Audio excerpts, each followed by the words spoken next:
Last time on آخری معجزہ.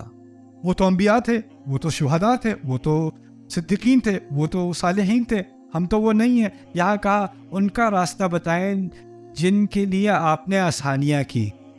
اب اس طرح سے کہا تو کیا بات سامنے آ گئی؟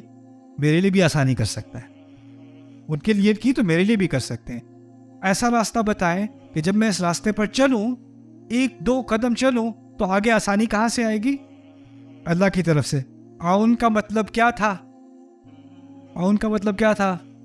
پہلے کوشش پھر مدد. یہاں پہلے کہا راستہ بتا دے، راستے پہ چلوں تو آسانی کہاں سے آئے گی؟ اللہ سے آئے گی. وہی بات دوبارہ کہی جا رہی ہے، صراط الذین انعمت علیہم.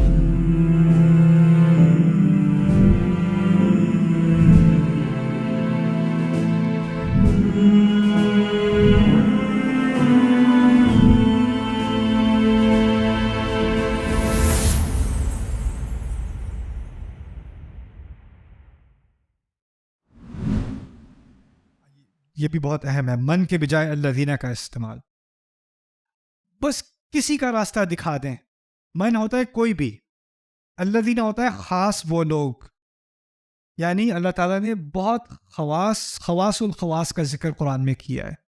کئی لاکھوں انبیاء تھے، ان میں سے بہت کم انبیاء کا ذکر کیا ہے.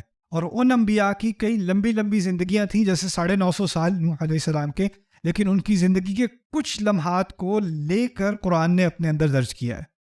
ابراہیم علیہ السلام کی 125 سال سے زیادہ عمر تھی، لیکن ان کی زندگی کے کچھ منٹ قرآن میں ڈالے گئے ہیں. کچھ منٹ، پوری زندگی نہیں. دیکھیں، اگر میں ایک دن کی ریکارڈنگ، جو لیکچرز ہو رہے ہیں ایک دن کی ریکارڈنگ، اس کا اگر آپ ٹرانسکرپٹ بنائیں نا تو 60 70 80 100 صفحے بن جائیں. پتہ ہے نا آپ کو؟ تو آپ اندازہ کرو، ایک دن کی اگر احادیث ابراہیم علیہ السلام کی 24 گھنٹے کی کیا باتیں کی، کس سے بات کی، کیا ہدایت کی، تو قرآن کے بقرہ سے بڑے آپ کو ٹرانسکرپٹ مل جائے ایک دن کا. 150 سال ان کی زندگی، اور اس میں سے کچھ واقعات اللہ تعالیٰ نے چنے، کچھ خاص لوگ چنے، اور ان خاص لوگوں کی کچھ خاص لمحات چنے جس کی ہدایت اللہ تعالیٰ نے اس کتاب میں ڈالی. تو جب ہم الذین کا لفظ استعمال کرتے ہیں نا، تو یہ خواص الخواص، یعنی خاص سے بھی خاص. ان کو آپ کسی اور سے کمپیئر نہیں کر سکتے. جن لوگوں کو اللہ نے خود چنا اپنے کلام میں ڈالنے کے لیے، ان کا ایک الگ مقام ہے، اور باقی سب الگ مقام ہے. یہ اہم کیوں ہے؟ کیونکہ مذہبی سائیکالوجی میں، مذہبی نفسیات میں کہانیوں کی بہت اہمیت ہوتی ہے. آپ کو پتہ ہے نا؟ اور جس نے بھی کوئی دین سکھانا ہو، وہ کیا سکھا رہا ہوتا ہے؟ زیادہ سے زیادہ کہانی. بائبل کی اکثریت کیا ہے؟ کہانی ہے. لیکن ہوتا کیا ہے؟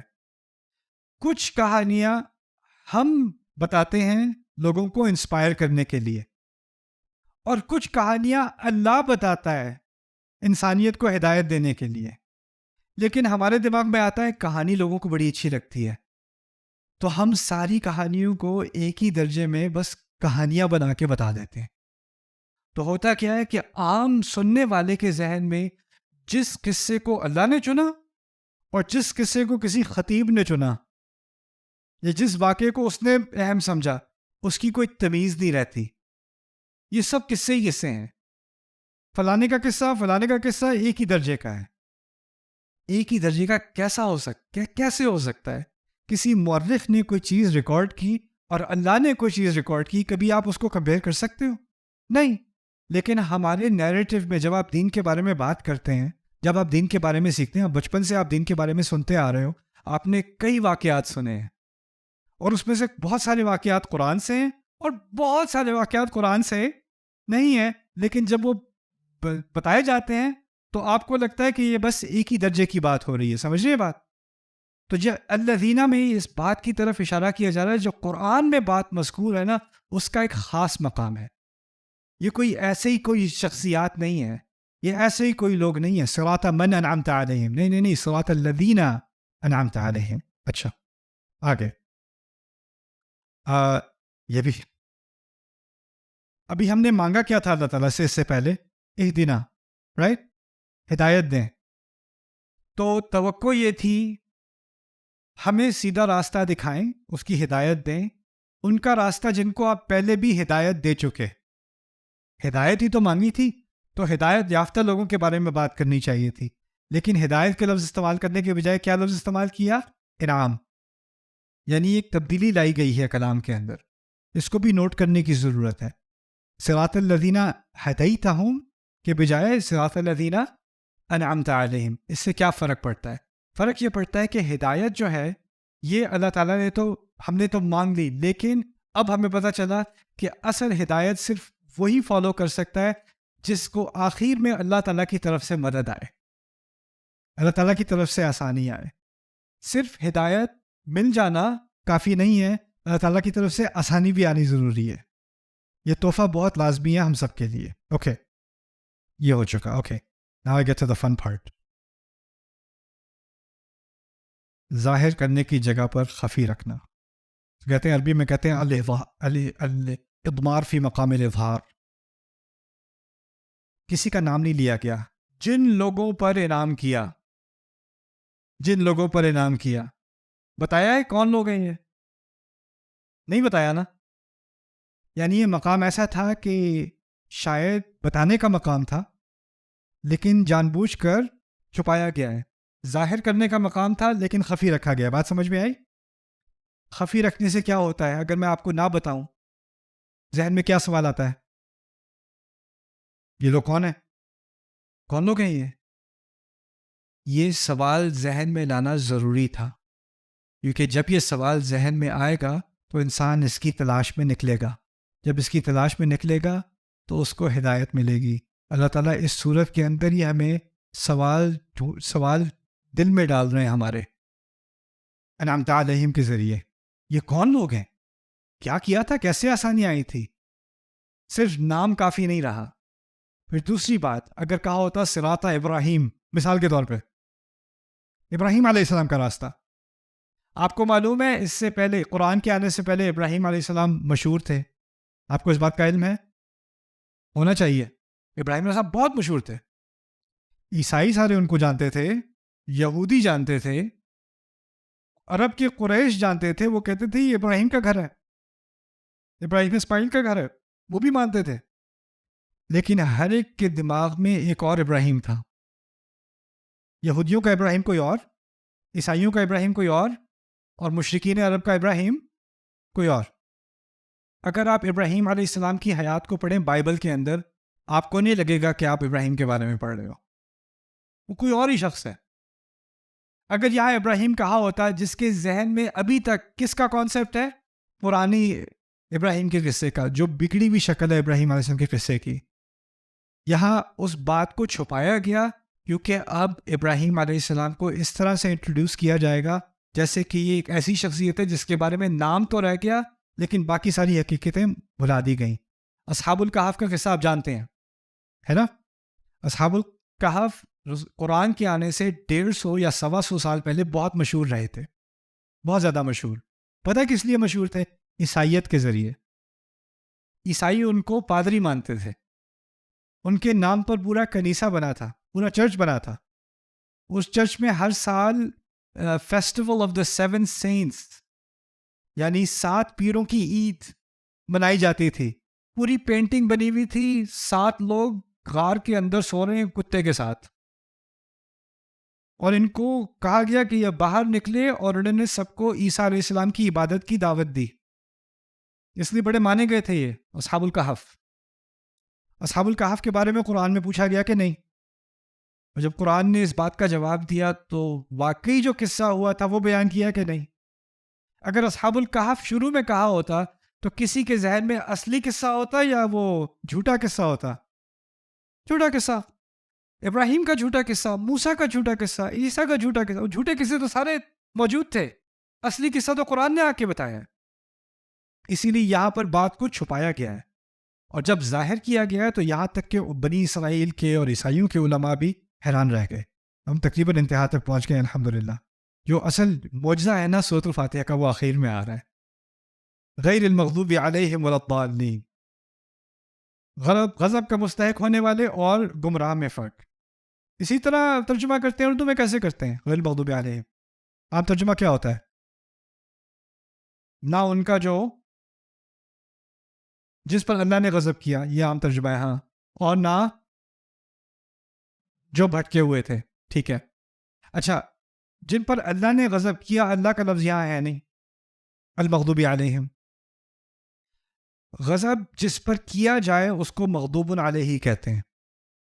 مغضوب علیہ جس پر غضب کیا جائے. بال کہتے ہیں جو راستے سے گم جائے, بال. اگر میں یہاں آ رہا تھا, میری فون کی بیٹری ڈیڈ ہو گئی, جی پی ایس خراب ہو گیا, اور میں ادھر سے ادھر گھوم رہا ہوں, میں کیا ہوں؟ بال. بال. اچھا, مغضوب علیہ ہے جس پر غصہ کیا جائے, پہلے اس کو سمجھ لیں. اگر میں کہوں اس لڑکے کو اسکول میں مارا گیا, اوکے, یا اس لڑکے کے ساتھ زیادتی کی گئی, اس کو مارا گیا ریسس میں اور مارا گیا ایسے, میں نے کیا واضح کیا کہ ایک نے مارا یا بہت ساروں نے مارا؟ واضح نہیں ہے. میں نے واضح کیا کہ اور بچوں نے مارا یا ٹیچر نے مارا؟ یہ بھی واضح نہیں ہے. اتنا واضح ہے کہ مارا گیا, اور کچھ واضح نہیں ہے. ہو سکتا ہے ایک ہو سکتا ہے بہت سارے ہوں, ہو سکتا ہے ٹیچر ہو سکتا ہے اسٹوڈنٹس ہوں, ممکن ہے نا. مغضوب علیہم میں جن پر غصہ کیا گیا, کیا واضح نہیں ہے؟ کس کا غصہ؟ آپ اندازہ کر سکتے ہیں, اللہ کا غصہ, اہل ایمان کا غصہ, سارے فرشتوں کا غصہ, بلکہ ان کے اپنے فالوورز کا غصہ. قیامت کے دن وہ بھی غصہ کریں گے, جن لوگوں کو انہوں نے گمراہ کیا ان کا غصہ. اگر کوئی ایک غصہ ہوتا تو ذکر کر دیا ہوتا, لیکن غصہ اتنی مختلف سمتوں سے آ رہا ہے کہ لوگوں کے لیے تعبیر کیا کی گئی ہے؟ جن پر غصہ کیا گیا. دوسری بات, یہاں پر اللہ تعالیٰ کا ذکر ہے کہ نہیں؟ کچھ علماء نے اس سے یہ بات بھی اشارہ نکالا ہے کہ اللہ تعالیٰ کو ان پر اتنا غصہ ہے کہ اللہ تعالیٰ نے اپنا ذکر بھی ان کے ساتھ نہیں کیا. غیر الذین غضب اللہ علیہم, نہ غیر المغضوب علیہم. اللہ تعالیٰ نے اپنے غصے میں اپنے آپ کو ان سے دور کر لیا, ذکر بھی نہیں کیا ان کے ساتھ اپنا.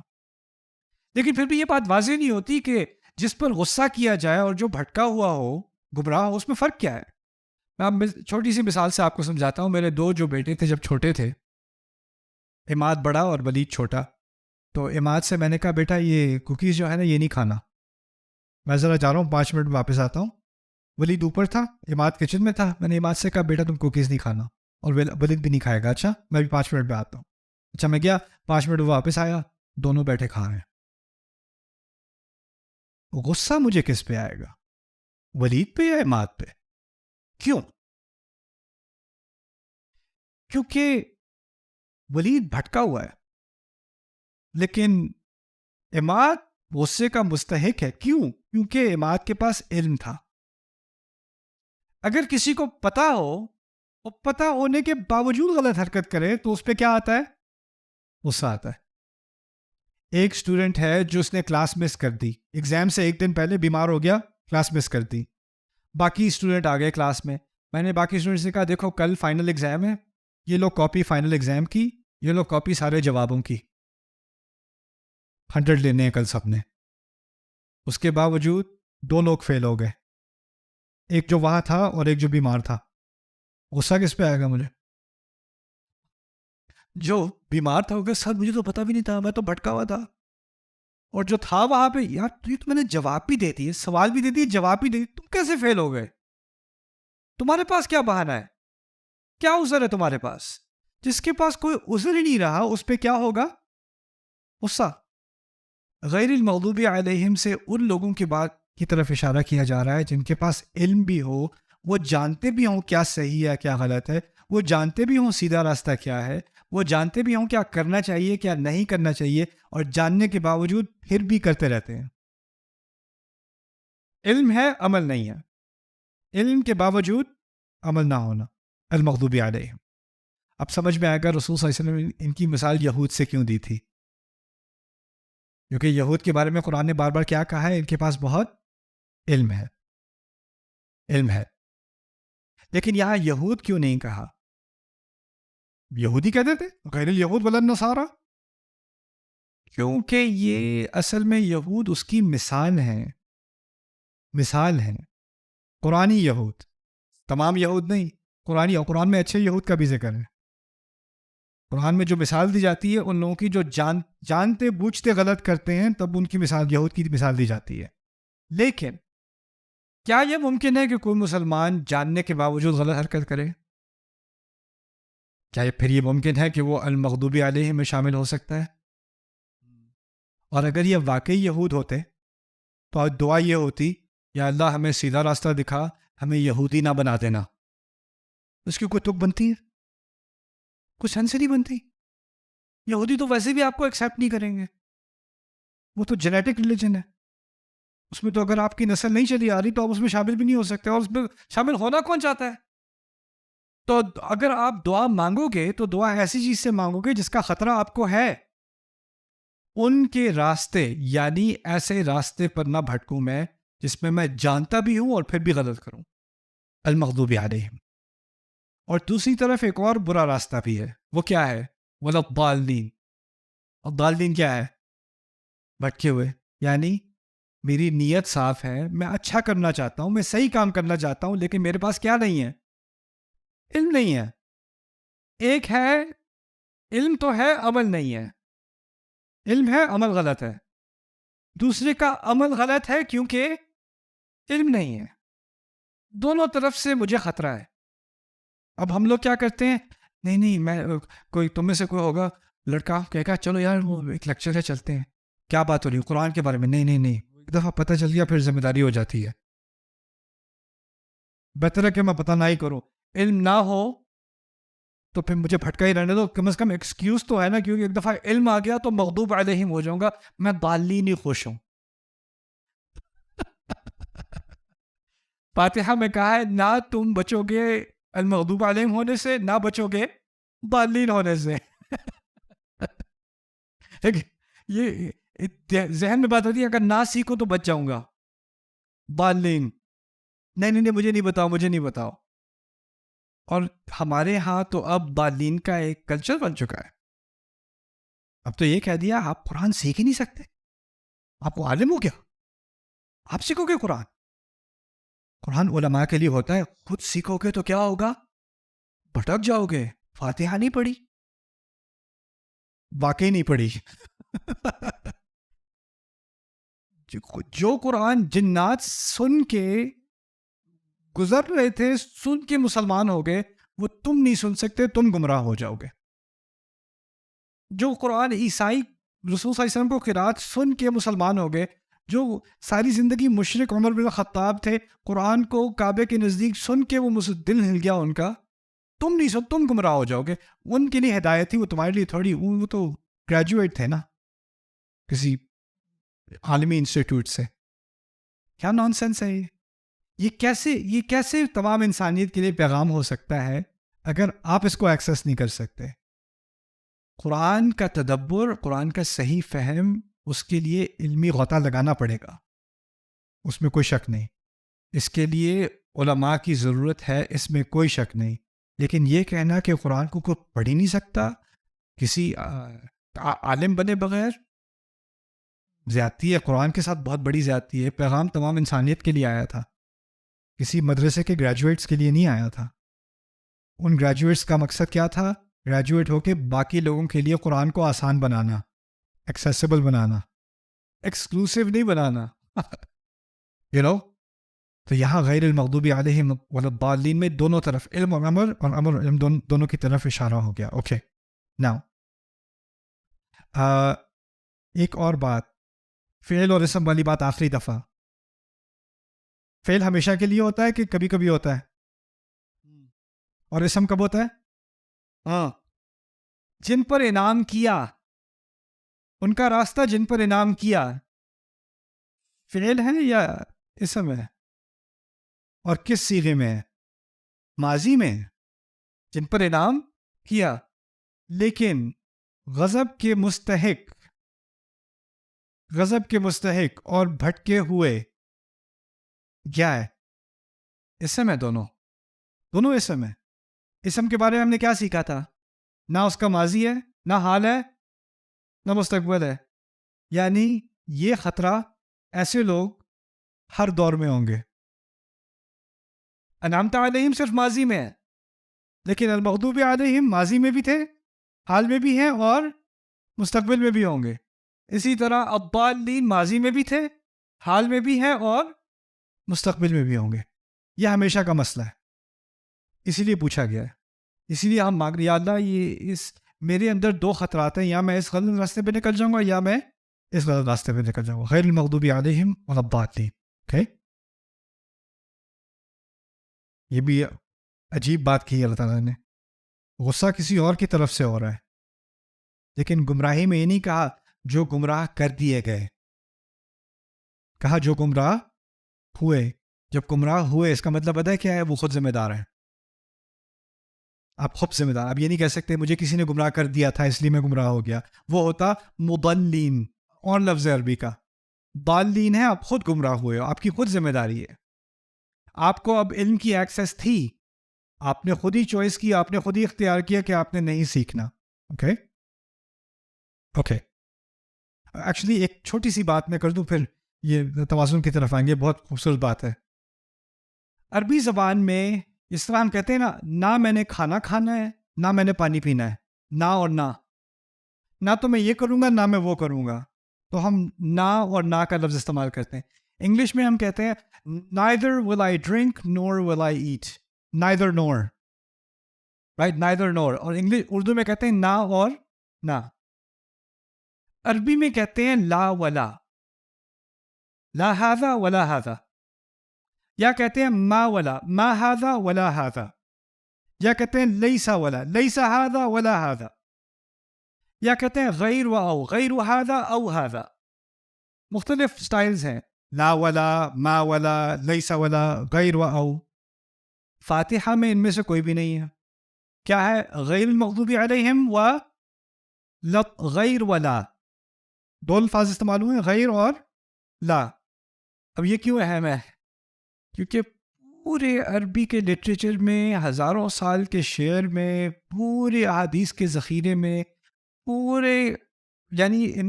پوری عربی کی تاریخ میں کبھی بھی غیر اور لا اکٹھے استعمال نہیں ہوئے سوائے فاتحہ کے.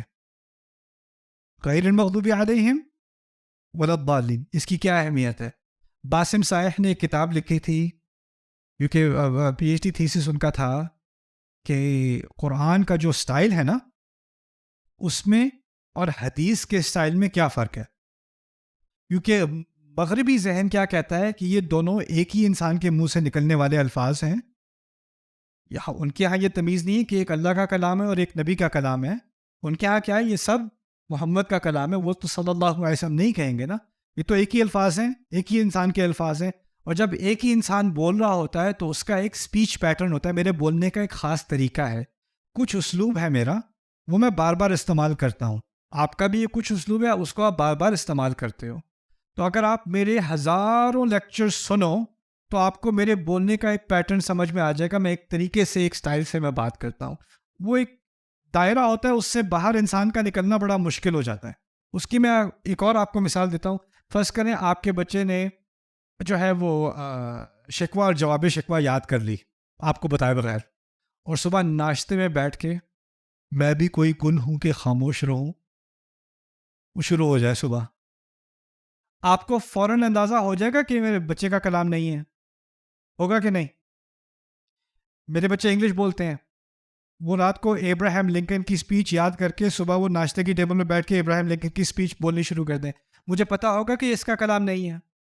پتا ہوگا نا، یہ کہیں اور سے تم نے یاد کی ہے تمہاری سپیچ. مجھے تمہارا کلام پتا ہے، تمہاری ووکیبلری مجھے پتا ہے، جس طریقے سے تم بولتے ہو، جس طریقے سے تم جملے کو جوڑتے ہو، اس سب کا مجھے علم ہے. اور یہ تمہارے الفاظ نہیں ہیں. ایسا ہی ہے نا. کبھی کبھی آپ کا کوئی دوست ہوتا ہے، وہ ٹیکسٹ میسج بھیج رہا ہوتا ہے تو اس کا ایک اور دوست، ٹھہرو میں بھیجتا ہوں، اور آپ فوراً کہتے یہ تم نے نہیں لکھا تھا، تم ایسے نہیں لکھتے ہوتے. پتہ چل جاتا ہے کہ نہیں؟ بات یہ تھی کہ جو حدیث میں بات ہو رہی ہے وہ رسول صلی اللہ علیہ وسلم کے بولنے کا ایک طریقہ ہے. اگر ہزاروں لاکھوں حدیث جمع ہے تو اس کا ایک پیٹرن ہے. اور قرآن بھی کس کی زبان سے جاری ہو رہا ہے؟ اسی شخص کی، صلی اللہ علیہ وسلم. تو ایک لنگوسٹک اسٹڈی کی تھی کہ قرآن کی زبان اور حدیث کی زبان میں کیا فرق ہے، کیا واقعی کوئی فرق ہے، اور سپیچ پیٹرنز کیا ہیں.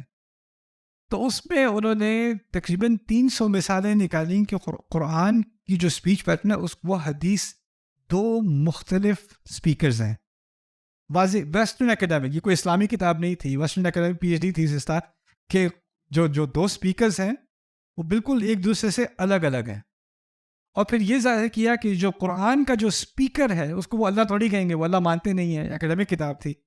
قرآن کا جو اسپیکر ہے وہ کسی اور عربی کے سٹائل سے میچ نہیں کرتا. عربی کی کوئی اور مثال نہیں ہے جو جس طریقے سے قرآن بات کر رہا ہے. اور اس کی پہلی مثال کیا ہے؟ غیر و لا. غیر ولا کہیں بھی عربی میں کبھی بھی استعمال نہیں ہوا سوائے قرآن کے. سبحان اللہ. غیر المغضوب علیہم ولا الضالین، اتنی چھوٹی سی چیز اگر یہاں کا ہوتا لل مغضوب علیہم ولا الضالین، بات پھر بھی سمجھ میں آ جاتی. لیس المغضوب علیہم ولا الضالین، پھر بھی بات سمجھ میں آ جاتی. لیکن اللہ تعالیٰ نے خود ہی سے ایک منفرد اسلوب چنا جس سے یہ بات واضح کی. Okay. Subscribe now to the Bayyinah YouTube channel to watch the rest of this series and more great content from Ustad Nu'man Ali Khan. Coming up next time on Aakhari Mu'jiza. مجھے seminar کے لیے دیر ہو رہی تھی، میں استری کر رہا تھا اپنے کپڑے، تو مجھے کال کی، دو دوست مجھے کالج لے کے جا رہا تھا. We're getting late for the seminar. I said, let me just finish ironing my pants. مجھے نہیں پتا تھا کہ پینٹ کا لفظ امریکہ میں پتلون کے لیے استعمال ہوتا ہے، انگلینڈ میں انڈر ویئر کے لیے استعمال ہوتا ہے. تو کہتے ہیں you do that in America? I was like, yeah, we do that in America.